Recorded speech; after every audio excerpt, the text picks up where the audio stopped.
Salut les filles. Alors, aujourd'hui, je vais vous parler d'un petit produit qui est...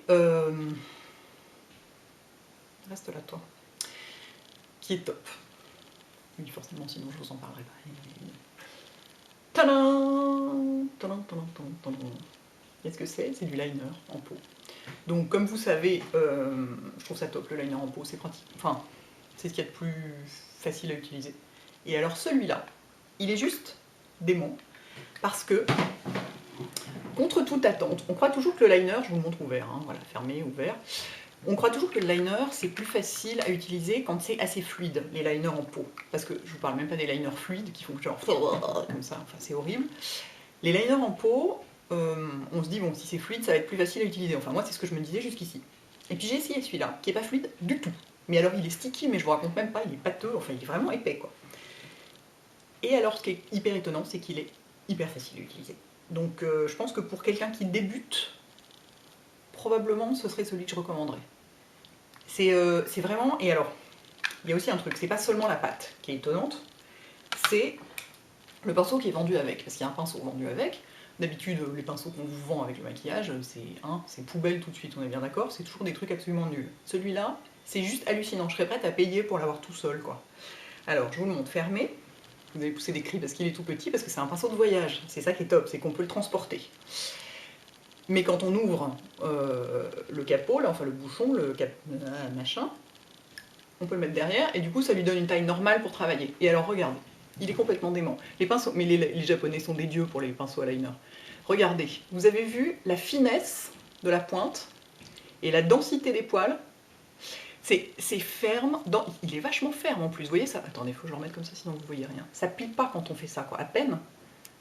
Et franchement, pour poser le liner, mais il est dément ce pinceau, quoi. Vraiment, il est dément. C'est-à-dire que maintenant, je l'utilise avec mes autres liners. Je veux dire, enfin, c'est mon pinceau à liner préféré, quoi. C'est étonnant, vraiment étonnant. Donc, je vais vous montrer comment ça marche. Franchement, avoir un truc pareil, parce que, enfin, vendu avec, quoi. Tu les trucs vendus avec, c'est toujours des trucs ni fait ni à faire, quoi. Alors, je vous montre comment ça marche. J'ai la paupière nue, hein. Je vous fais ça sur paupière nue parce que comme ça, on voit mieux. D'autant que, voilà, il faut que je me rapproche pour que vous voyez quelque chose. Donc, on patouille dedans. Enfin, on patouille, vous voyez, on fait comme ça, hein. Toc. S'il y en a un peu trop, vous l'enlevez sur le dos de votre main, qui vous sert de palette. La pâte est vraiment... Et là, c'est ça qui est dément, c'est que comme la pâte est épaisse, vous ne pouvez pas avoir le côté trop fluide qui fait que ça part tout seul et que ça fait justement comme ça, comme les liners fluides. Et du coup, vous travaillez forcément par petits traits, et du coup, vous ne pouvez pas vous louper. C'est étonnant. Bon, moi, je vais jusqu'au coin interne parce que j'aime bien. Attendez, faut pas que je parle en même temps, sinon j'y arrive pas.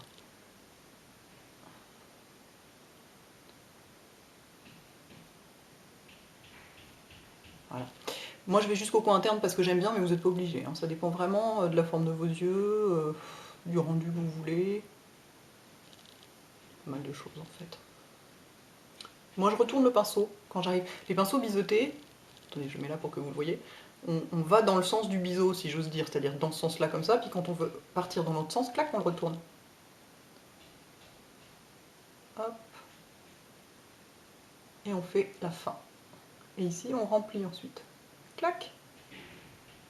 Vous voyez, j'ai même pas eu besoin de reprendre le produit. Ensuite, on corrige si ça a besoin. Et voilà. Je vous ai fait un petit trait sobre, hein. Pas le truc immense, mais... Et voilà. C'est vraiment, mais c'est tout bête, quoi. Grâce à la combinaison des deux. Je vais faire l'autre œil et je reviens pour mettre le mascara, ok? Tout de suite. Voilà. Et en plus, il sèche pas vite. Pas trop vite. Il y a des liners qui sèchent à toute allure, vous n'avez pas le temps de travailler. Celui-là, il sèche pas trop vite. Et du coup, vous avez le temps de travailler. Et notamment, si vous en aviez mis sur votre main, vous pouvez en reprendre. C'est pas immédiatement séché. Hyper pratique. Et alors, vraiment, ce pinceau, mais... Donc voilà. Vous voyez quelque chose, j'espère? Je ne peux pas me rapprocher plus. Non, blink. Voilà. Donc maintenant, je vais... Et alors, le fait qu'il... Pardon, je saute du coq à l'âne. Le fait qu'il sèche pas très vite, ça fait aussi que vous pouvez, si vous voulez, faire un petit trait que vous estompez au ras des cils. C'est très facile avec ce genre de texture. Beaucoup plus qu'avec un truc qui sèche très vite. La caméra n'est pas droite. Moi, le pinceau, je suis un peu maniaque avec les pinceaux. Surtout les pinceaux à liner. D'ailleurs, qu'il y a eu un fard crème dessus. Pour les yeux, j'ai tendance à le laver après chaque utilisation, à l'eau chaude et au savon. Hein. En même temps, les poils sont en synthétique, donc ça sèche hyper vite. Limite, dans les 2 heures, c'est sec. Donc vraiment, c'est pas un problème. On va y arriver. Il est sec pour le lendemain. Donc, ouais, moi j'ai tendance à le laver vraiment souvent. En plus, sinon, de toute façon, le produit sèche dans les poils et le pinceau n'est plus souple, on n'arrive plus à l'utiliser. Enfin, je sais pas, c'est ma petite manie à moi. Bon, je vais quand même mettre du mascara avec tout ça. Je vous le montre. Donc, un peu de mascara quand même, parce que... Et alors aussi, une petite astuce, dites-vous bien que si votre trait de liner n'est pas d'une symétrie totale, ce qui est rarement le cas, hein, de toute façon, c'est difficile d'avoir un trait complètement équivalent des deux côtés.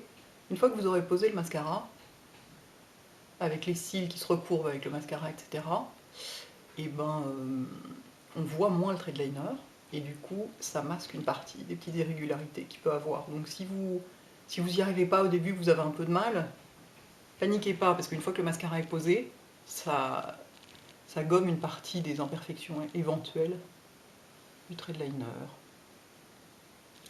Bon, il faut que je vous raconte des trucs pendant que je mets mon mascara, parce que sinon vous allez vous ennuyer.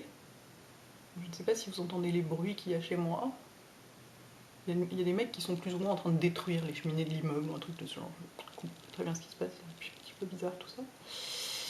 Donc j'ai essayé de trouver un moment où ça faisait un peu moins de bruit que d'habitude, où on n'avait pas l'impression qu'il filait des coups de masse dans mes murs, pour faire cette vidéo, pour que vous entendiez quelque chose. Ça n'a pas été facile. Voilà. Là j'en mets qu'en haut du mascara, pour avoir vraiment un look qui va avec le liner, qui fait un peu rétro, quoi, vous voyez.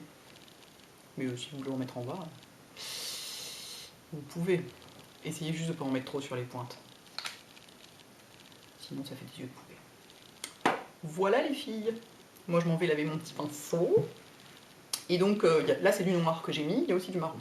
Si vous préférez un truc plus doux, si vous avez les yeux très clairs, les cils très clairs, les sourcils tout très clairs, c'est vrai que du liner marron ça peut être sympa. Bon après le noir quand même c'est un peu le passe-partout de tout le monde.